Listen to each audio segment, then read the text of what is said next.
What's up, family? This is Elijah with Glenz's. Thanks for tuning in to Glenz's. This is how I see it. Today on interview with a dad, got one of my special homeboys. Not that he's special, but he is special. You know what I'm saying? He is a friend of mine. We shoot the breeze with each other. We give each other the honest facts and the hard truths that sometimes other people would deem very condescending. But we love each other the same. So I'm gonna welcome Tommie to the podcast. What's up, Tommie? So How what's you up? doing? Sure, I'm man. doing good, man. You appreciate my It's, introduction for you?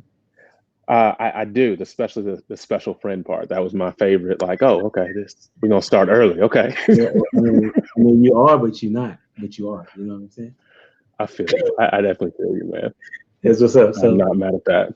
I appreciate you being on, taking time out of your day to talk to me and people about what it is about being a dad. So kind of before we get into all of that, Jazz, tell the people about who you are. And goodness, who am I? I am a Christian. I am a husband. I'm a father. I'm a pastor. I think that's who I am. Like I'm Texan through and through. Like it's gonna be 40 something tomorrow, and I'm thinking about calling in cold. Like I don't even want to play with that, but yeah, That's funny. that's who I am, man. Yeah, the weather is weird for sure. Yeah. That's what's up, man. So question that I always ask people, the men that come on, kind of tell us what you feel like the difference is between a father and a dad, or if you even feel like there is a difference. Um, I mean, father is like a technical term. You know what I'm saying? Like a father to me is like your blood father. This is who is responsible.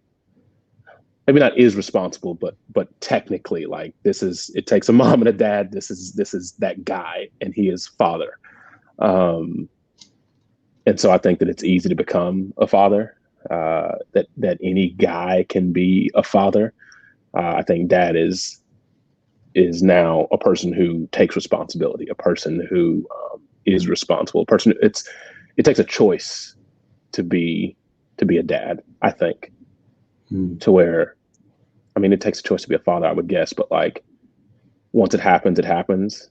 But it's intentional about like I'm going to be a dad to someone. I'm going to put myself in some young person's life and be a mentor and a protector and a teacher and a dad. And I mean, you could flip those terms or whatever, but like I think there is a difference when I start thinking through it. Okay, for sure. I asked that because everybody has their idea of what it is, but because some people have switched them, because we have Father's Day, right? And so and I know that when I was trying to figure out should I call my biological father for Father's Day, um, I was unsure if I should, considering he's not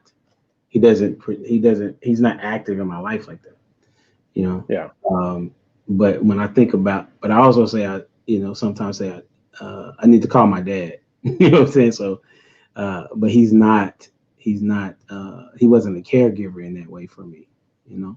Yeah. So we mix the words every now and then. However, our meanings is determined by how we use it in the context of a conversation.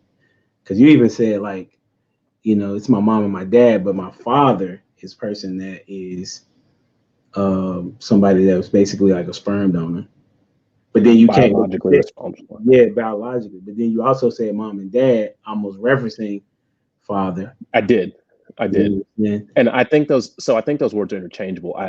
Here's the issue is I think we're living in a day and time where there needs to be a distinction Okay. because of all the brokenness, specifically with regard to broken families. Okay. Um, that if that wasn't the case, if we lived in a different day and age or whatever, where broken families weren't so prevalent, that maybe those terms would be the same thing. You know what I'm saying? Okay. Like it is what it is. But I Yeah. think because of where we live and when we live, like to say that like I come from a broken home, I don't have to explain or unpack that. Like people just take that to go, oh, like that means that you grew up without mom or dad or both. Mm. And now there's this thing of Crazy. like, okay, well, so if I come from a broken home where I only lived with one of my parents, one of my biological parents, but like, and let's say that was mom, then this guy that I call dad may have been the only dad that I've ever known. You know what I'm saying? But isn't Yeah. biologically mine. Yeah. And so now we've got to kind of make that difference. And it's like, I think father and dad is, to me, is if you want to really break it down, you could break it down like, oh, this is my adopted child, but we don't really say that. Like it's technically that's true, but that's just my child.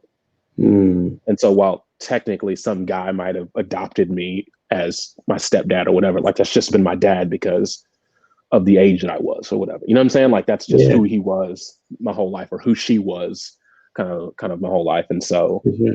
So did you have I I'm sorry, I didn't mean to cut you off. Go ahead. no, you're fine. I think you're asking I said this with regards to moms. I think the conversation you and I are having is about dads, but like my dad was there my whole life. It was my mom. Like my dad raised us as a single dad, me and my sister, Okay. which Okay. is really an uncommon Yeah, or less common maybe thing. it is. And so for me in this scenario, it's somebody stepping in maybe as mom potentially, Okay. and that didn't. So I'm just going, hey, it works For both sure. ways. But I So know we're let's just talking about walk me dads. for sure. So walk me through the perspective of being raised by a dad, like by a single father, or a father. I don't know if he was single. I won't say he was single, but your mom, they weren't together, right? Right, right. And I mean, they divorced at a when I was really young, maybe three. Oh, okay. And he has not remarried Oh, wow. since. Okay. And so and he's dated some ladies throughout the years, but like nobody has been really just, you know what I'm saying? Like nobody has really kind of stepped in to be mom for any, and I wouldn't want to say significant length of time, but any long length of time. Mm-hmm. There's some ladies that have kind of taken on that role for periods in my life, as they were dating him and really did care, and I think still have care for me and my sister. Um, it was, I mean, it was hard. It was hard because it it takes a whole bunch of folks to raise a kid. All right, like it was hard because like I'm married and you're married, and it's hard to raise kids with our spouses, and so Correct. and I know it's hard on them, and so I mean, you want to describe that? It's I'm talking hard about from because he your was a single, perspective. and I know, and I'm saying like it's hard because um, my dad, my earliest memory. So we lived with his parents, my grandparents, in Oak Cliff when I was in first and second grade. Okay, Um, go ahead and okay. and then my dad is from there too, and so he wanted to get us out We're of that adding no thing. clear. In at um, good grief, Redbird and Polk. Oh, I know where you're at. Okay. Yeah, right in that kind of Glen Oaks subdivision, that corner. Okay. And so he wanted to get us out of that school district. He bought a house over in Bedford, um, and that's where we moved. Kind of the summer between my second and third grade year, and from then until I graduated, until my senior year of high school, we were with him Monday, or we were with him until Friday. We'd get out of school, and he'd drive us to our grandparents, drop us off, and then would Mm. pick us up Sunday after church sometime. Hmm. And so every weekend we were in Oak Cliff with our grandparents, like literally every weekend, Wow. without fail. I started driving, and I thought, oh man, I'm driving now. Like I don't have to go, whatever. And he was like, no, drive your sister and stay over there. And that was it. And so that part was hard because I didn't understand that. Like I couldn't do the things that other kids could do. Couldn't go to places other kids could go. Um, and we were always with our grandparents. And I remember growing up and being a bit resentful for that. I remember growing up and being resentful for how hard he was, on my sister and I, Oh, or my sister and me, sorry, and how he didn't explain a whole lot of why he was, you know what I'm saying, doing the things yeah, that he was doing. I'm with you. Um, I remember being really resentful over those things, even into college, being that way. And and I try to tell this to my students now, like at some point, every kid, every teenager has this idea of like, oh, I'm smarter than my mom and dad. Like we all just get there, like, oh, I'm smarter than them. Don't know And why then we at do some that. point, But we do. I don't know, but at some point after that, we then come to the realization of, oh, they were just doing the best they could. When did that happen And for you? sometimes it was 10 years apart. Those two moments were 10 years apart. And so that was like a 15 and 25, to where I finally like, oh, okay, so wait a minute. My dad, his plan A was not to have two kids and get divorced. His plan A was not to raise these kids on their own. His plan A was not to go and live in a middle class society to get his kids a better education, but do it from like a almost middle class financial perspective. You know what I'm saying? Like we were low income, living in a middle to upper middle income area. Yeah. So that we could have a better opportunity than what he had. Yeah. Which meant that he had to work all the time. Okay. And so like, no, he's not able to work do. Like, what was that? Like, give us a perspective. And I say work all the time, but it was just nonstop. And so he worked early in the mornings and then got off in the early afternoons. And so from as long as I can remember, my dad, when I wake up in the morning, he is at work and then he's picking us up from school. And so we did a lot of carpooling to where like a local mom or dad or whatever would pick us up, take us to school. Yeah. And then he would come and pick all of us up, us and their kids. And it was just, that was kind of the flow. Wow. And then like, I couldn't have the things that I wanted to have all the time. Couldn't get all the clothes that I wanted to get all the time. And it was because like, we don't have like extra is not really the thing. And now I'll say this, I was never hungry. I was never without clothes. I never had to worry about, were we going to sleep inside or were the lights going to be on, or that was never an issue.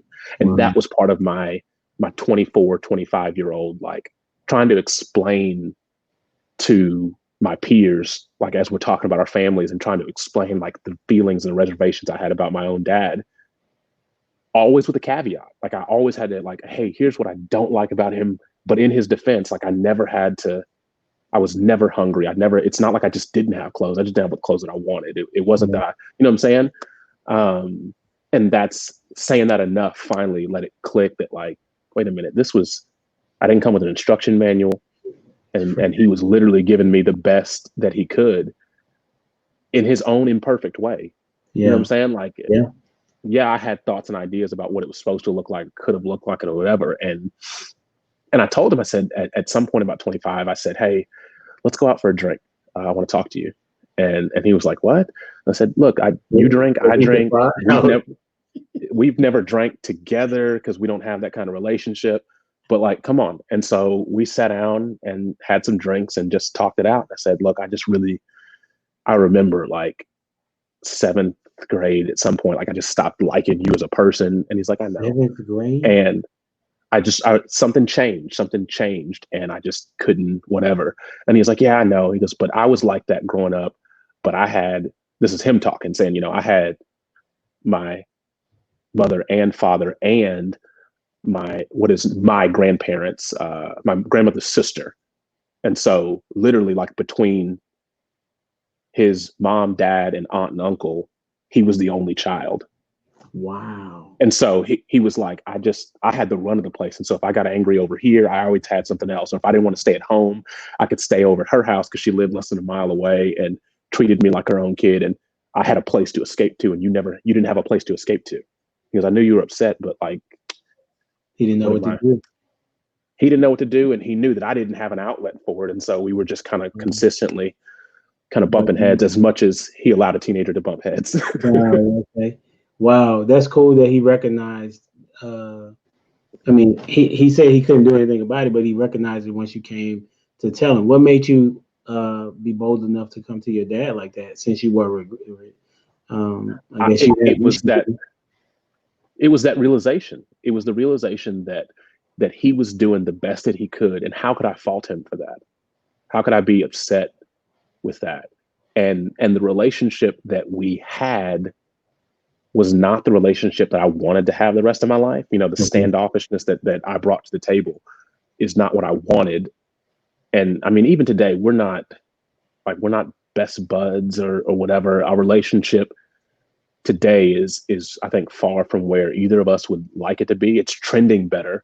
But it's, I mean, that 10-year period of like, you know what I'm saying, me thinking one way about him and acting a certain, like, the times where, and I mean, he knew, but it just, he's not a great verbal communicator. Okay. And I'm better now, but I definitely wasn't then a great verbal communicator. Wow. And so now, like, I have these feelings that I couldn't necessarily express, and he's not the type of person, he just doesn't use a lot of words. And so, and you do now. Wow. Yeah. How did that happen? We'll talk. Wow. That's crazy. Yeah. That's crazy. I'm just, the reason why I say it's crazy is because to go from an individual that doesn't communicate well or like to communicate to a person that enjoys conversation and calls me just to argue with me. You know what I'm saying? Argue. Okay. Yeah. I'm saying that's interesting because that doesn't seem to happen. It seems like, as you know, when you hit those preteens, teenage years, you almost are kind of grafted in who you're going to kind of be going forward. You just have your mind is changing, but not necessarily your communication skills. I mean, how much you communicate. So I think that's pretty fascinating. Do you think that how you was raised, how does anything that you encountered as a kid dealing with your dad influence you as a father now or dad now?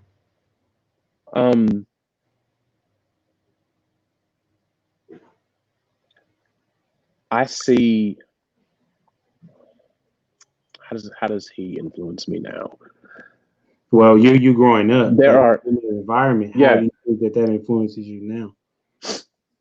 Oh, I think it's big. I think that it makes me today look at fatherhood and just the weight and the responsibility of it. Like, I see it, and I don't want to say in a negative light, but just in a way that, like, it wasn't sunshine and roses when we were in it, even though I understand he was doing the best that he could. Like, but I understood how that affected me and my self-worth, and like how I looked at myself, and because I really wanted to please him, and I wanted to. Even though you was upset at it.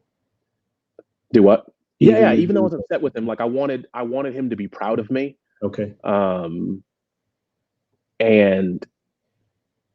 I don't really understand why. You know what I'm saying? Like, I don't really understand why I feel that way, but like, I wanted that. Yeah. And so, like, to have him disappointed in me, or even seem to be disappointed in me, really weighed me down internally a lot. Okay. And I wasn't a great communicator, and then he wasn't a great communicator. And so, like, we didn't have that talk of like, hey, if I'm disappointed, it's because of what you've done, not because of who you are. Just the way that we can reassure our children of like, hey, I don't like the thing that you did. I love you. I'm for you. I'll always be for you. But like, this particular action, I'm not for. And I can say that now, but like, I missed that then. So I think that kind of stuff when I'm talking to my kids, even Tommy at 5 now. You know, I'm trying to say those things to get his head thinking the right way. Because he wants to please you. Your 5-year-old, he's at that point that he wants to please you. I mean, I have, you have 2. One is 5, and the other one is what? 2. Is 2. So the 2-year-old one not quite there yet, right? But the 5-year-old has a cognitive awareness, really, of that. Okay, Daddy wants this, and I don't want to let him down, even though I know I'm going to get, like, there's something he's going to get in trouble, but he still doesn't want to let you down. That's Ethan for us. That's Ethan for me. Like Ethan told me that he don't think I love him, right? Mm. Okay, because he gets in trouble, right? And I said, well, Ethan, and I had to break it to him like this, Ethan, I do love you, but let's talk about it from a biblical standpoint, because I'm always trying to get to that Deuteronomy 4, right? I'm always trying to bring it back to a biblical perspective, because it's crazy that Ethan understands biblical situations. So when I go there with him, he has a better understanding. So I said, does God love? Did he love the Israelites? He says yes. I said, when did God stop loving the Israelites? He said he never stopped loving the Israelites. I said, what did the Israelites do? He said, well, they sinned. I said, so when did God stop loving them? He said, well, he never stopped loving them. I said, but did God punish them? He said, yes. I said, so when did God stop loving them? He's like, he never stopped loving them. I said, it's similar to me, but he like, not that I'm God, but in this position of father or dad, like I don't want to have to punish you, but me punishing you or giving you a discipline doesn't stop This me is me from loving loving you. This is me loving you. This is me loving you, right? And so Joshua, who's older, understands discipline better. He helps Ethan understand that scenario even more. But Ethan got that one. So for me, that was not how I grew up. You know what I'm saying? But you're talking about the miscommunication, like there was not a communication. Well, I didn't have a dad, but my mom, she would just speak her mind, right? And so I would know if she was upset. Like I remember one day she took me to Taco Bueno. I think I was like 14 years old. And she told me, she's like, listen, you arrogant. You know what I'm saying? You need to work on yourself. Something to that degree, right? This is what she told me. And I was like, what? So what are you talking about? And so our relationship was that. Like she would tell me exactly how she felt about me. So my value was like, okay, something must be something must be wrong with me. And so the guy that you get, you know what I'm saying? Good thing that you met me after I understood the love of Christ. I'm the guy that's going to tell you exactly what I feel, and not in a particular way, just however I felt on that particular day. Right. So, but knowing that I have to communicate to my children the same in the manner of how will it be effective to them? Like I told you, Ethan, he understands with analogies, right? But Joshua and Gianna may understand it from a different practical terms. Yeah. So I just wondered, like with you, what was how has your parenting style changed as having your dad in your life, or your mom not in your life? What transitioned you to say, okay, this is how I want to parent? Does that make sense? No, it was, I think, in the way that all of us learn, right? We look at the things that we enjoyed that our parents did and try to emulate some of that, and some of the things that we didn't enjoy, and try to go, hey, I'm going to do something different, or I need to swing in an opposite direction. And so, and maybe not even enjoy is the right word, but things that work versus things that didn't work, or whatever that looks like. So for me, this idea of kind of inadequacy or not necessarily living up to it, what really helped me understand that was understanding the love languages, right? So the 5 love languages. I forget who writes that, but so I am words of affirmation. And I genuinely believe that I am that because all I wanted was to hear my dad say that he's proud of me. Wow. And hearing him say anything other than that really carried a lot of weight on me. And I really think that's what helped form that in me to this day. And so now when I go to talk to my boys, like I'm trying to look and see like what is their love language, and can I express that in a way that they understand it? So looking at my dad, My dad is acts of service. Like it might not be his one, but it's top two.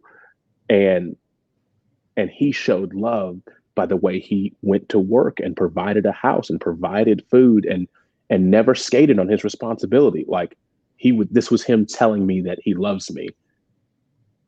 But that's not my love language. And so I didn't receive it the way he meant it. And now looking at my kids, I'm trying to go, okay, what is their love language? Even if it's just this season of their life, what is it? And so Tommie is quality time. He just wants to spend quality time with me, doing things with me. Like that's his jam. Jeremiah's physical touch. Like he just wants to be, we can do everything or nothing, but if I can hold him, like he's in heaven. He's in cloud 9. It doesn't even matter to him. Hey, bud, it's bedtime. And he don't want to go to bed. But like if I'll hold him, like he'll just lay his head down on me and go to sleep. Like it doesn't matter to him because that's, you know what I'm saying? That's where he feels loved. Yeah. And so trying to be really intentional about not just saying to my boys, I love you, because that's how I receive love. But, and I do say it often to them, but also trying to go, okay, so what is the thing that makes, because that's the thing. When I get home and I walk to the door, like Tommie doesn't care if I brought games home, or he doesn't care what I have to say, or if I want to hug him. Like it's not a big deal to him, but he's like, Dad, can we play the game together? Or Dad, can we do this together? Or Dad, can we do that together? And Jeremiah is just the opposite. Daddy, and he wants a hug. Like he wants a hug, and I mean, and after that, like he'll go sit on the floor and play. It's like he's good. Tank is full. Gary Chapman is the person that wrote that book. Thank you, Gary. 1992, 5 Love Languages. So shout out to Gary Chapman. I needed to show that again because another dad communicated that on the interview as well. I want to say it was Bernie. I think Bernie may have also talked about the 5 love languages as well, and knowing that, and that's good, man. Because if you don't know how a person receives love, then you're gonna miss them. You know what I'm saying? I reminded somebody of, I think another conversation with somebody else that like I knew my wife's love language, but because I wasn't giving her that love language or showing her love through her love language, it left her, and I didn't even know until like we were in the middle of a game night or something like that, and I was like, oh yeah, I got this. You know, I said it's physical touch, and she's like, nah, that's not it no more. I was like, whoa, and that hurt. You know what I'm saying? So it's funny now, but like that was like, okay, this is pretty important. You know what I'm saying? Like, and for me, it's gifts, because when my mom would, that's how she would show us love. That like in Christmas, like we couldn't get necessarily things throughout the course of the year, but Christmas she went all out, and I began to appreciate that a little bit more, not knowing that was my love language. You know, so like Jen would go out and she'll come back with like some Sour Patch Kids. And I'm like, oh, that's what's up. You know, and so it is important for people that are listening, and dads specifically, because men specifically tend to not pay attention to the emotions of our kids or even people that we deal with, right? But to know how that individual will receive your love or how they want to be loved is major in how you build your relationship with them. You know, and so and the piece that I'm thinking about right now is, so here's what I know to be true about myself. I am words of affirmation. So because of that, I am overly sensitive, specifically to my wife's words. So when her words are positive and uplifting, it's going to make my whole month. But when her words are the opposite of that, it will tear me down for just days and weeks on end. And I'm overly sensitive to it, and I know that I am, and I'm trying to work to not be that way. But this is a thing that we've communicated about, and it's because of that love language.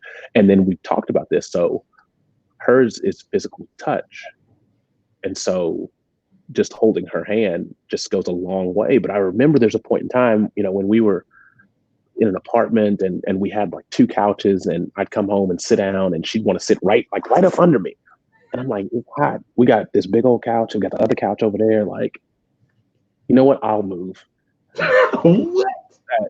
As a sign of like me not loving her. Yes. And it wasn't that. Like, I was just hot. And I didn't mean anything by it. Before I knew like that was her love language or whatever. And That's so not like, funny, but that's funny. it was real funny now. Like you said, right? So it's not only just knowing it and the positive affirmation of that, but like there's a negative side to that too, that we are overly sensitive to. And I'm thinking about this right now, like a thing that I need to do better with Tommie is, because he wants to spend time, and that's not my love language. So I'm not always thinking that because I'm busy or I've got a thing to do or I've got whatever. Like, the opposite can also be true of he can be feeling unloved because I'm not spending that quality time. And whether it's work or chores or whatever the thing is, right? Like, and I'm not intentionally saying I don't love you, but maybe that's what he's hearing because I'm not speaking into his love language. That's the thing I've got to be more mindful about. Like me saying I'm tired or I've got to go with these chores done or I've got to do whatever. Like, how can I reorient that to do a thing specifically with him? Even if it's like, hey, come do this thing with me. That's all he needs. Yeah. And that changes it. And a lot of times, you know, it's going to be a thing that I don't necessarily want him to take part in because maybe it's dangerous for him or I don't have time or the patience to whatever to deal with that. And I'm like, let me just get it done and that way I can get back. Maybe that's the kind of thing that I need to bring him in the fold with, just so that he feels that love, that value, that appreciation. Yeah, because if they know that you will drop something for them, to show them, you know, that you love them, it'll come back later. Absolutely. Gianna, you know, who is 11, she her love language is I think quality time, because she likes to share stories with me. If she's reading something, she wants me to know what that is. She wants me to already know what it is. Okay. I don't know what it is, but she talks to me as if I was reading it with her. Okay. And so she starts in the middle of the story. Yes. She'll say something like, when such and such did I was like, babe, like there's no way I can catch up with you on this.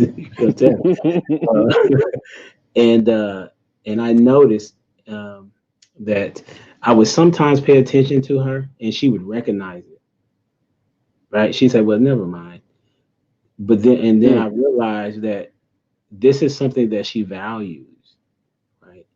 Even though I don't like the book or I'm not down with cats, you know what I'm saying? I'm a dog person myself. But she is over the moon about reading a particular book or watching a particular video. I have no right to dismiss her. One, as I see it, she is eventually going to be married to somebody. You know what I'm saying? And I wouldn't want her husband to do that to her. So why would I do that to her? Right? I don't want her to get used to a guy doing that to her. I want her to recognize that if a guy does that to her, that he's probably not the dude for her. You know what I'm saying? To a degree. I don't know. You know what I'm saying? But she began to talk to me, and when I show her my undivided attention, it made her want to do it even more and more often now. She will come to me and she will say that as before, when I wasn't paying much attention, she was like, Dad, you mind if I, show you something? You know what I'm saying? Because she's not sure how I'm gonna respond. But now that I think I would say a couple months now that I've recognized that's where she's at. When she says, Dad, she now said, Dad, I got to show you this, right? And I didn't know that I would like it. You know what I'm saying? But I like some of the things that she shows me. There's something called Ed's World. This creative dude on YouTube that makes these clips or whatever. Then there was a song that she let me listen to. That was dope, by the way. I think it's the score called Legends or something like that. I'm unfamiliar with all this, but I can that, appreciate it. I know, I'm just telling you, you know what I'm saying, that I remember what it was. Right. That's what I'm saying, that it was that good as opposed to before. I wouldn't be able to tell you. But Right. now I'm just saying what you're saying, that trying to figure out what their love language is allows them to see that you're loving them and gets them more even enthusiastic about being ready to receive that love.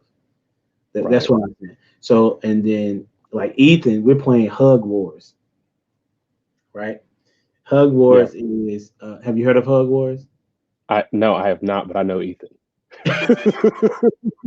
So Hug Wars is who lasts longest in keeping the hug, right? Right. And whoever gives up first loses, right? And he Okay. loves that game, bro. Like to the point of I just gotta let him win sometimes. Stuck here. Okay. Or Okay. I be cheating. I be cheating. You know what I'm saying? I pull him out for me and I say you lost. You know what I'm saying? Because your hands wasn't on me. He like you cheated. I said, I know, man. I mean, I just made the rules right quick. You know what I'm saying? So so it's just You're a so it's just mess. that love You're a language mess. is very good, man. That I'm glad you brought that back up again because that um, refreshes my memory of how much I need to do that even for my wife. I know we're talking about kids, but I just understand that I got to do that more for my wife. As I'm reliving what you're saying. So Look, so if go we're ahead. talking about kids, I think that's a big piece, man, is the wife. That's another thing that growing up, I remember thinking, man, when I grow up, if you will, and get married and have these kids, like I want to do it in that order, but Mhm. two, I want to stay married. Like I'm Yes. in this for the long haul, Yeah. because of my background of not having mom in my life, Okay. um, and seeing like all we got was dad and this kind of one perspective on a thing. And I know this about being married. Like my wife compliments me. Like we compliment each other in a lot of different ways, including parenting. And sometimes when I'm fed up, she's there, or she's fed up, I'm there, or we're able, you know what I'm saying? Like we're able to see things more clearly, like from the outside. So if she's interacting with the kids, I can see that. And then I can talk with her later on about that. And she might not even noticed a thing or seen a thing or whatever. And kind of the same thing holds true. And having that just with dad, like that's a missing piece because my mom is very vocal and outgoing and very expressive with her words. And my dad is not that. And knowing that now, I'm like, man, how much more beneficial could that have been Oh yeah. growing up, Yeah. having that around all of the time. Um, and so I look at it like that, like, man, I want to be married like until we die. Like I want to keep this thing running. Yeah. If for no other reason, for the sake of our children. And I know Mm. some folks are like, oh, well, like get them out of the house and whatever. But I'm like, no, like they're my kids our whole lives. Like, cause I, even today, so today, the fact that my mom and dad split up is affecting me today. So I Really? know how pivotal and how influential my grandparents were in the life of me and my sister, right? They married until my grandmother died. Mm. Um, and so that every weekend that we were at grandma and grandpa's and every holiday and all of the school outages and summertime, and we were Mm. just there. Mm. Well, that worked because they were married and together. Mm. Because there were days where grandpa had to go to work and we were with grandma, or vice versa, right? Like there was always someone because they were together, and it wouldn't have worked if it was just grandpa. It wouldn't have worked, and we probably would have got on my grandmother's nerves. But like it wouldn't have worked. You know what I'm saying? Like, without the two of them Yeah. from any age, right? And so we were with grandparents from birth through whatever. And now, like having my dad just be him, that says to me, like one, he still works and so there's flexibility within that. But even with our young boys, like as they're babies, like could we go drop our baby off for a couple of hours? Sure. Yeah. But like 24, 48 hours, like it's not happening because grandpa Mm, is not down for all of that. Like yeah. changing diapers and what do I do with a whiny baby? And like, that's not his cup of tea. And so even Yeah. now, like these conversations of like, yeah, get him potty trained and like ship him off to me. That's fine. And so like we got Tommy there, but then we had Jeremiah and it's like, oh, Yeah. That's right. That's exactly where we're at.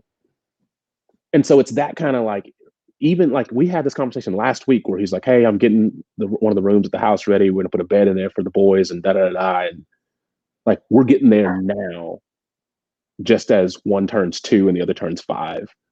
Like we're starting to get to that place, and it's a hardship because mom's not there to balance that and to be Right. there for that. That's good though. That's It's good that still you say that.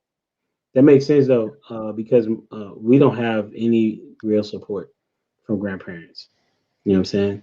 And so, yeah. uh, but we know people that do have support of like the dad's grandparents and the mom. I'm sorry, the dad's parents and the mom's parents. So Okay. their kids have both grandparents that can take them at any point in time, which is definitely beneficial. You know what I'm saying?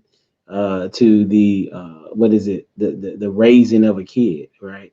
Mm-hmm. You know, they need to see what what a grandparent is and how the grandparent is not there to raise them. You know what I'm saying? They're there to have some fun with and just learn something from them. From what I gather, based on the friends that I have that have both their parents there, and so But it's good for us as a married couple to be without our kids for a night or a day or a couple of days or something, just to remember like, oh yeah, we started this because of this dynamic. It was just me and you, and this is what made us even want to be able to do this thing yeah, together. And I think we lose sight of that with kids kind of 24/7. yeah, And we've talked about this before, like the date night thing and how important that was to be intentional about that. And I think having support specifically with grandparents is just a helpful and beneficial thing. mhm, for sure. And so that was one of those things that I just consistently thought about of like, man, when I get married, like I want to be just period. I want to be there. And then So, here's that other piece. So my dad he doesn't have like full blown conversations with minors. Like that's not his jam to really describe why. Like that wasn't a thing. So like I can never ask my dad why anything. If I wanted to go somewhere, I'd be like, "Hey, Dad, can I go to da da da?" And he'd say no, or I think I was covering my bases. Hey, Dad, I did all my homework and I've mm, mopped and swept and vacuumed. I've done all the things. Can I go da da da da? No. And then that was it. Like that was the end. And I remember like my friends being on the phone, like, well, why? Ask him why. I'm like, you ask him why. I'm not, no. Uh like you don't play that. Um and and for a while I held on to that as a positive parenting technique of like, hey, do mm, what I say because I said do it. yeah, But now I'm thinking, man, maybe that's probably not the best play. Do I want my kid to listen to me because I'm me and the relationship and I'm not trying to yes, I want you to listen just because I said it. But I think that trying to unpack the why around it, especially at for a 5-year old who's not only trying, but is understanding the world around him better and better yeah, day by day, me mm, saying do it because I said so is probably not the best way to mm, do that.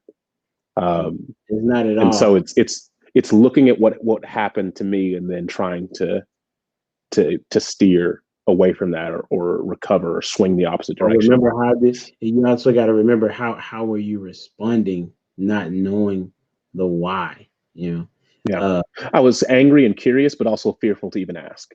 yeah. With our kids, we just had this conversation this morning about the why question. Okay, so this morning we were talking about. I told my kids that I felt like they was very privileged. You know what I'm saying? Because we have to literally remind them of what to do every day, right? Mm. I said, there are people that don't got what y'all got. Like y'all got more than 90% of the people in the world. You know what I'm saying?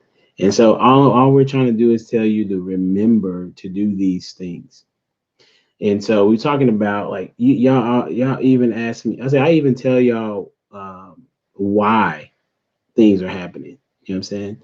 They say, well, you don't tell us how do they say it? You don't tell us where we're going when we asked where we're going.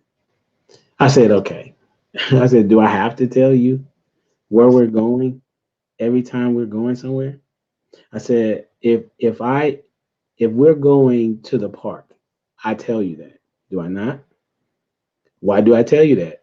Because I told them what shoes they can wear and what shoes they can't wear if we're going to the park. They already know that. I said, also, besides that, if you leave the house, shouldn't you look nice? It's like, yeah. I said, so why do I have to tell you where we're going other than the park? You know what I'm saying? So, Right. there are It's some times that I should explain to you where we're going, but I definitely explain to them the why behind like a punishment. You know what I'm saying? A discipline, or we played Monopoly on Friday with their cousins, and I I was imagine you're ruthless. no, I'm not good at all, bro. But I am ruthless though. But I'm not good to be that ruthless. You know what I'm saying? And so, but nevertheless, before the game, I was able to explain to them the why behind why we're playing, and they got more engaged in that when I explained to them about real estate. And it ended up my brother's daughter, one of his daughters, she won the game. We played the game for like 4 or 5 hours. It was long, of course, but they learned the why of real estate, the why of negotiation. Like they was negotiating, bro. Like different tactics on how to get different properties and stuff. And so I'm Okay. just coming back to the point of like explaining them to about the why allows them to be more. If I understand my why, then I can be more productive. You know what I'm saying? I can Yeah, I also get have that. a different heart in how I approach what it is that I'm going to be doing if I have the why. Like Gianna now is playing her why for playing softball is because she want to get a scholarship. She didn't know that she can get one until this year. You know what I'm saying? So now because of her why, she changes how she approaches practice. Yeah, she's So got more drive towards it. yeah, Well, I think the thing that I've been trying to instill in my boys is if I ask you to do a thing, do the thing, and as you're doing it, then we can talk about why. that's good. For me to say, "Hey, do this," and your first response is why, I got problems with that. like it to my core, I have problems with that. And so I'm trying to find a balance between like I want to tell you the why and unpack the why, but also, and maybe that's that Southern thing. Maybe it's the way I was raised. I don't know, but like the first thing out of your mouth when I say a thing should not be why. Everything in me wants to come at you. Um, just if I say, "Hey, clean up toys," I need you to start cleaning up toys. Put your hands on some things. Be moving in that direction. And if you want to ask, "Hey, Dad, why are we doing this?" Like we can talk through that. Yeah, But that like makes sense. for you to look me in my eyes and say why, like I feel my father coming out in me. That's just why I feel No, like, I'm laughing because I feel the exact same way. I'm like, what do you oh, mean? Why? First of all, I said it. I mean, that's gonna be your why because I said it. You know what I'm saying? But then I remember I think about okay, your ego just got crushed, right? So now I have to be like, okay, okay. Then I'll come back later, like you're saying. I'll come back and I'll be like, okay, this is why. Do you understand why? And they may or may not get it. Oh, matter of fact, uh, there's the scripture in I think it's Romans 9 where Paul is explaining uh, that God has mercy on whoever you want to have mercy on, right? okay. and then he hardens the heart of people whoever he wants to harden the hearts of, right? And I'm like, man, I don't get that. You know what I'm saying? I'm like, I'm telling them, I was like, I don't understand that. But God, as my father, I'm not going to disagree with him. I just don't understand. That's it. Similar to when you and I have conversations, Gianna, Joshua, and Ethan. I may tell you something, but you don't necessarily understand it. Does that mean you shouldn't do it? Right. No, that doesn't mean I shouldn't do it. You just Right. need to do the thing that I've told you to do, even though I explain the why, you don't get the why. You know what I'm saying? And that's how it is sometimes. You're not going to always understand why you're doing something as it relates to following a directive from your parents. Right. I would hope to build a relationship with a level of trust that my children understand that I am always for you and trying to steer you towards life, um, with everything I say, with everything I do, with everything that I ask you to do or tell you to do, is Yeah. all for your benefit, for your Yeah. growth, and for your flourishing, even when it doesn't feel like it, even when it doesn't seem like it, even if you don't understand it. And so to now, if we can start in that place, I am for you because I love you because you're mine. Now, when I say a thing to you, just do the thing. And if you want to talk about it, great. But like that shouldn't, you doing it shouldn't be necessitated by like, hey, I need to understand this and ask why. Like you already know who I am and who you are to me. Right. Like Right. like everything I have is yours. Do Mm. the thing that I'm asking you to do because you're mine, because I love you, because I'm your father, because do it. Are you gonna And preach we, that on Wednesday? oh man, I don't know. Wednesday, No, I'm just saying because that's a message, bro. something like that. We're talking about the Great Commission and going, telling, and kind of what that looks like. But a piece of it is that's in there, right? Like I don't necessarily understand how God is working out His plan Right. and how or why. Like I'm Plan A, Right. um, and all the fear that we have about sharing is, well, what if they ask me questions I don't have an answer to, or what will they think of me, or what if they say no, or what? Like none of that is really important because he's asked me or told me to go do it Mm. and he's for me. So why don't I just go do it and see what happens? Mm. I've trusted him with everything else. Like, why don't I just go do it? And whatever Fail forward. happens, like, is not on me because I'm being obedient to what he asked me to do. So, like, the result of that has never been in my court. That's what's up. Just be So what obedient. did what did you want to be when you was growing up? Are you anything of what you thought you would be? No, no, man. I thought at a really, really young age, I thought I'd be a baseball player, and then that changed. I wanted to be a football player, and then at some point, I was like, I want to be a professional like video game player. And I was born in the wrong place or 10 years too early or whatever. Like, you know what I'm saying? Like there's legitimately folks that do that and not very many of them are our age. Yeah. Um, I can name like five maybe. Um, Wow. but they're all, 5 years younger, 10 years younger.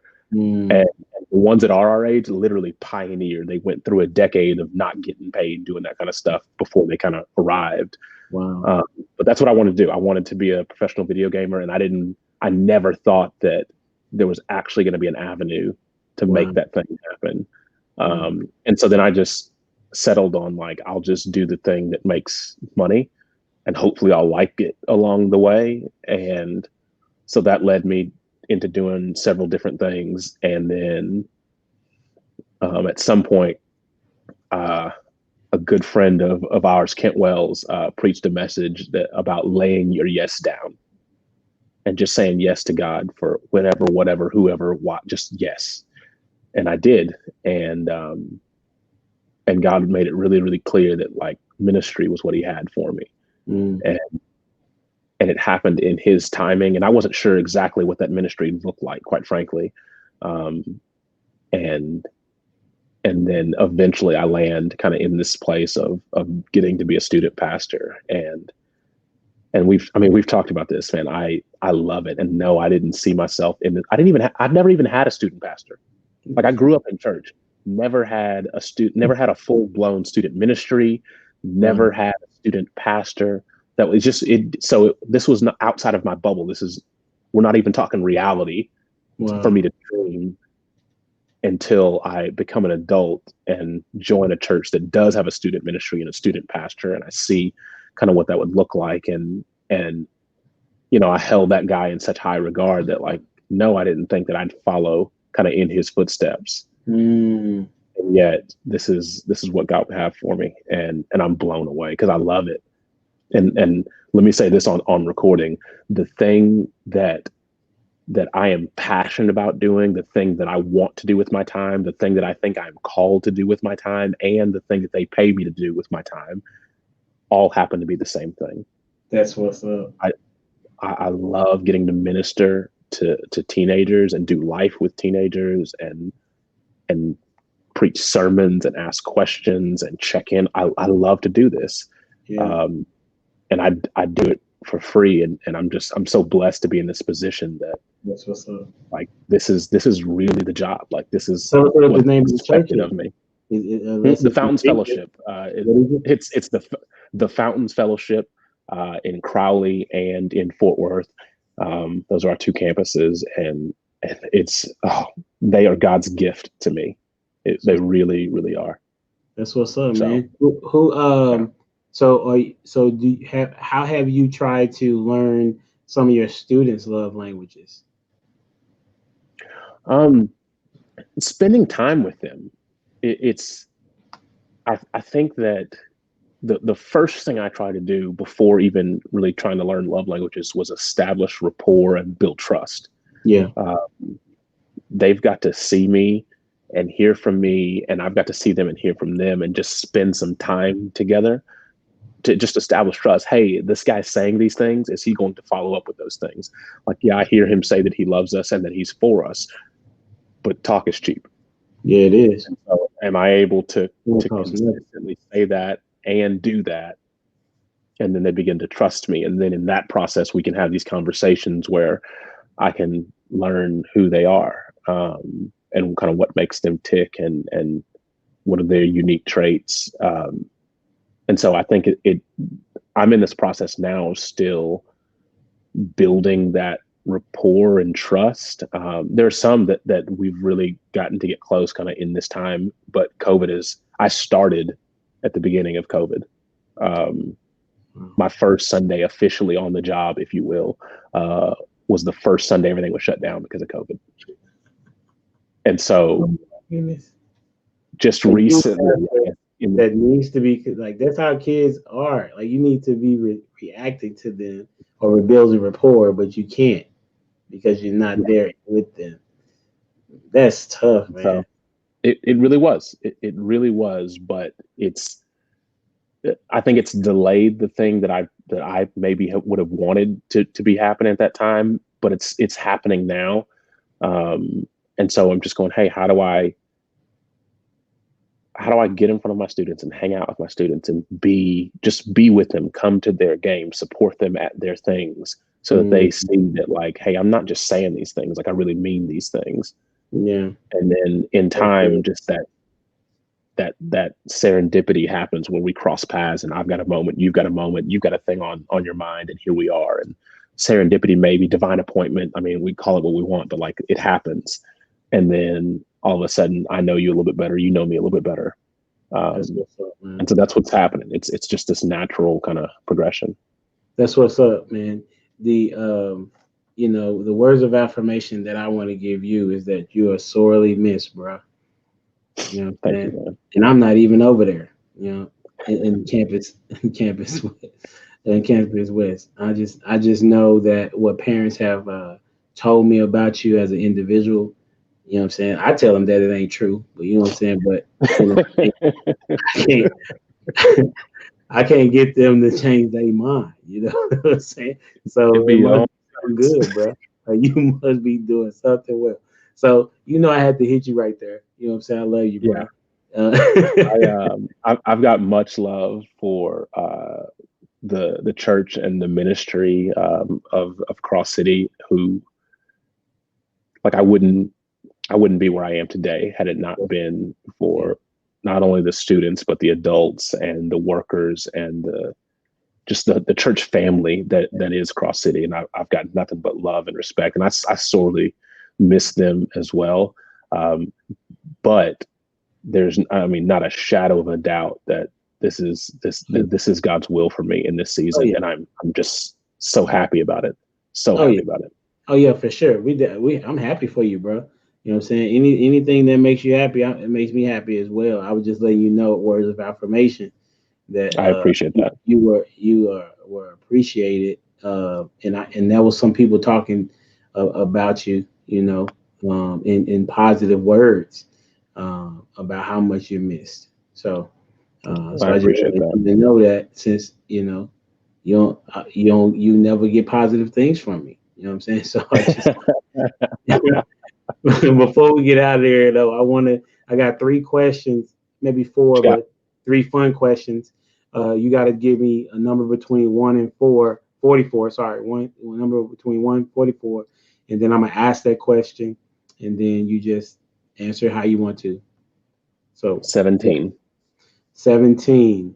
How are you most like your parents? How are you different? Mm-hmm. How am I most like my parents? I am most like, oh man, I look just like my dad. Okay. Like, it's spitting image. I look just like him. Okay. And my mom, I am not a stranger to anyone at church, like it, and it's annoying to the rest of my family. So I'm just like that with both of them. How am I most different from them? I think I am overly expressive sometimes with my words. I over communicate at times, where I don't. I think my father under communicates, and then my mom, she how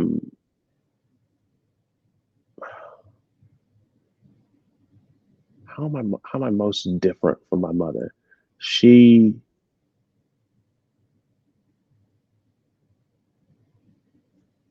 all the things I'm thinking, I'm like, no, I'm like, no, she's like that too. No, it's her too. Dang it. Good grief. You picked 17. I didn't. Wow, I really did. And now, how am I most different than my mom? Okay, easy fruit. My mom does not like video games at all. I love them. There we go. That's easy. You found it. I'm a retired teacher. Like, awkward silence does not bother me, bro. You know how that goes. 1 through 44. What you got? 22. What was the first album or CD you ever bought? Wyclef Jean Gone to November remix. It was a single that had the original and the remix. I only listened to the remix on repeat. It was a purple disc with a purple sleeve. That's dope that you remember. That's what's up. Wow. You was ready. It's like you still have it or something. Like, yeah. I listened to it on repeat, one song, just. Golly. And so, yeah, I can see it. Yeah.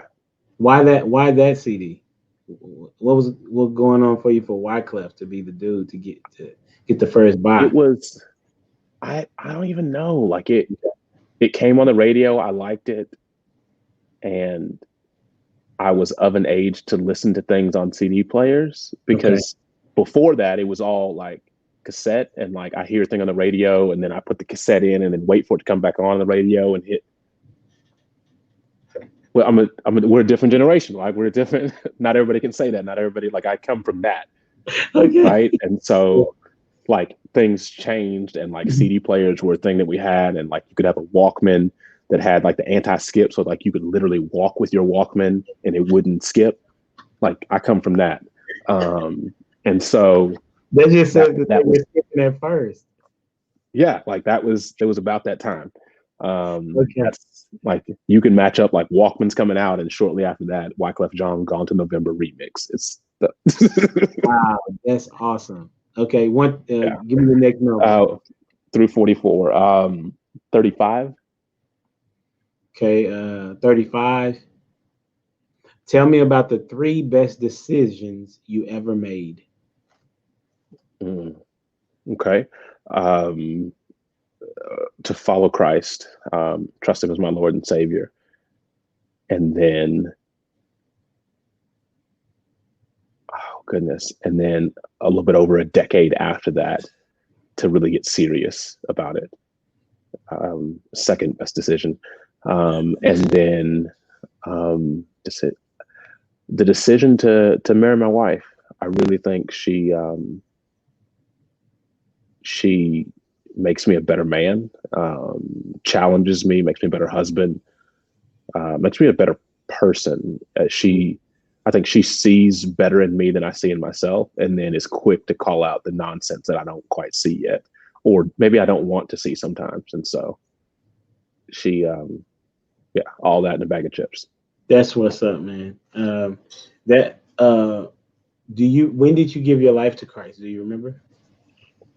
Yes, I was 10. I was 10, and I had grown up in church and memorized Bible verses and went to Sunday school, and, had my Easter and Christmas recitals where I would recite, the thing that I memorized. And I'm sitting in church one day, and the pastor asks the congregation, if you died today, like, how many of you know for sure that you'd go to heaven? Okay. And not like, and I was ready to like raise my hand at that. And it's as if he was speaking, to me. And he was like, and I don't mean like you're really almost sure, or like you're 99% sure, or you really think you would go. I mean, there's zero doubt. And I couldn't raise my hand, but I could tell you, like, I could tell you the books of the Bible in order, and I could tell you what the gospel said. And I could tell you a lot about the Bible and who Jesus was, but I couldn't tell you for certain that I would go to heaven when I died. And so that led me to pause and ask the questions and go, how do I get this right? Like right now. That's what's up. And so I was 10. So then it was 10 years later when you was like, okay, I'm about trying to take care of this. Okay. So you about 20 or so. It was over a decade. So I was 20. Goodness, it was like 15 years later, I guess, because I was 26, 27, maybe. Like this wasn't terribly long ago that I knew that God had. I knew the right way to live, but I wasn't living that right way, and I knew that God was calling me back to Him and to live in that way, and I didn't want to hear it. And consequences came because of that. Discipline came because of that.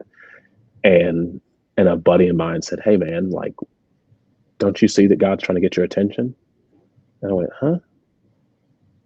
He goes, "Yeah, man, like you're out here with, like, you've got the girl you want, and you've got the job that you love, and you've got the friends and the money and the car. Like, you've got the things that any 20 whatever year old would want. And then you're making these mistakes, and God like took that stuff away from you over these mistakes that you made, specifically with drinking and just being foolish. And God took it away, and then He gave it back to you, even better than before. And here you are making the same dumb mistake again. Like, don't make the same mistake again. Like, God's trying to get your attention." And that was the thing that finally helped it click in my head. Who was that person? John Lewis. John Lewis, he was one of my groomsmen in my wedding. I actually had this conversation with him again in the last week. I just said, "Hey man, I just got to thank you again. Like, this conversation changed my life." I got into an accident, and both airbags deployed. And I don't remember anything. I started driving one night. I woke up the next day at home in my bed in the afternoon, not knowing how I got there. Walk outside to see both airbags deployed. I'm unhurt. Wow. No memory, no recollection. I didn't know we had and and I similar stories. That's crazy. yeah, and I couldn't explain it. And I told him this, and he was like, "Were you drinking last night?" And I said, "Yeah." And he was like, "Bruh, like God's trying to get your attention." And that's when this conversation unfolded. And I mean, I quit cold turkey, and I didn't. I drink now, and it's not even like I almost dislike drinking now. But like that went. I went from a lifestyle of drinking consistently, and I was never addicted because and I don't want to like make light of that or whatever. But like I drank consistently, and stopped that cold turkey, and got involved with local church, and really got serious about my relationship with the Lord, and what that was supposed to look like. That's why you said, okay. Yeah. And so I got serious. I was done trying to do things my way. And I was like, okay, well, I'm going to do things God's way, and the way that I know that God would have me to go, and just see what that turns out to. And so that led to me getting serious with Brittany and our relationship, and just going, hey, like we got to go find a church that we could jump into. First Eulist happened to be that place. The church previously known as First Eulist, I guess, happened to be that place, and it started putting us in connection with other believers. And it's a lot easier to walk the Christian life or with other Christians trying to walk the Christian life. Yeah. With other people ushering you in that same direction. And so that's what put me on the path to even serve in youth ministry, and to see what that would look like, and for God to use that to call me. And so that was the conversation. So that's decision. Sorry, go ahead. I can trace it back. That's what I'm saying. I can trace it back to like that one conversation of like, I never thought of it like that. And that's why it's such a big deal for you to do the one conversation. Those aren't even like, that's not even how one conversation got started. But yeah, I see what you did there. I see what you did there. I don't know if we're talking about the same one conversation, but you was in a ministry called One Conversation. Right. That was a completely. But I'm just saying, they took one conversation, and you was also part of a ministry called One Conversation, where we were real specific about having one conversation that would change everything. And that's the truth of the matter. Had I been, and I don't want to say I wasn't serious when I was 10, because I was, but I think as I grew and got to see like just what else the world has to offer, I wanted that more than I wanted him and relationship with him, and decided, oh, well, I'm just going to do what I want to do and chase that. And when I came to myself, I realized that I'd be living better as a slave in my father's house than out here in the streets. And so I went home, and so the prodigal son, that is me. That's what's up, man. Well, I appreciate it. The last question that I have before we get out of here is, what would you like your legacy to be, or how would you like for your sons to remember you? I mean, y'all may have more kids, but how would you like your children to remember you?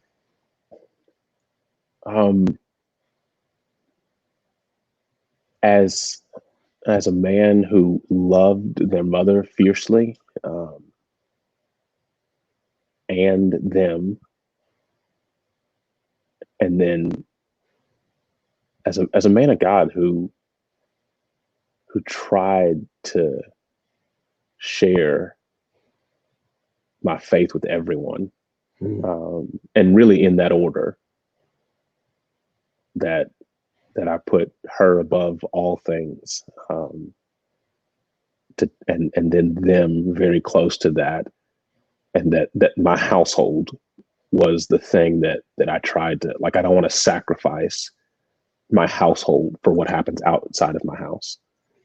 That I want to sacrifice everything else for that, and then go out into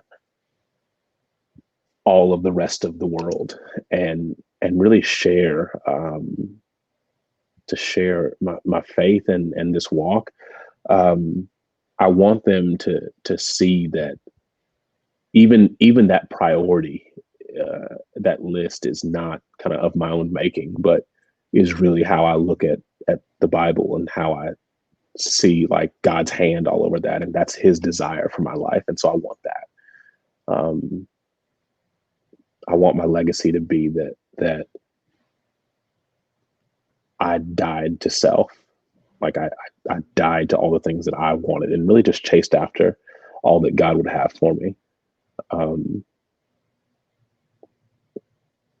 I think that statement alone is if that can be my legacy, and that can be a thing that they try to grasp and attain and understand, that'll lead them in the right direction the rest of their lives.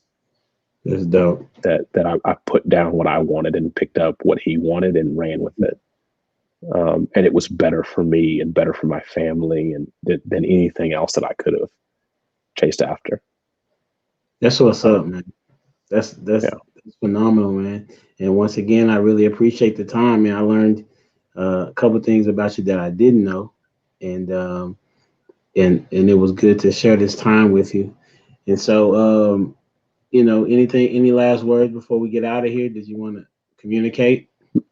Man, I appreciate you. I really, really do. Out of all the conversations that we've had, like this is an unusual one. like this is against this goes against our normal grain, and I think I like it. Like yeah, like we let it, like it wasn't even like here's why you're wrong, like none of that. And so this I appreciate you. I appreciate you having me on and taking the time out. Hoping that God really uses this to bless some other people and really to help us see ourselves in a more true light. So that's what I'm hoping. And but you know what? Here's one thing. Here's just side. This is for free. This was not in my notes. We should never, we as Christ followers should never burn a relational bridge over a political viewpoint, just because of the season that we find ourselves in. So I'm gonna just throw that in there, and that's what's up. You deal with that however you need to deal with that. Hey, I'm good, bro. I don't burn no bridges about friendships, because that's what the devil wants. Yeah. He wants to disrupt all ties with communications with believers. You know what I'm saying? Yeah. Bait of Satan is where I learned that, by John Bevere about 15 years ago. Change that stuff. That's what's up, fam. That's what's up. But yeah, no, I appreciate you. I'm glad that we finally able to connect. My bad for missing our first rendezvous, but thank you. This was golden. Yeah. For sure, man. Well, appreciate you, man. You have a good one. And this will be up pretty shortly. I look forward to it, brother. We'll see you. Bet.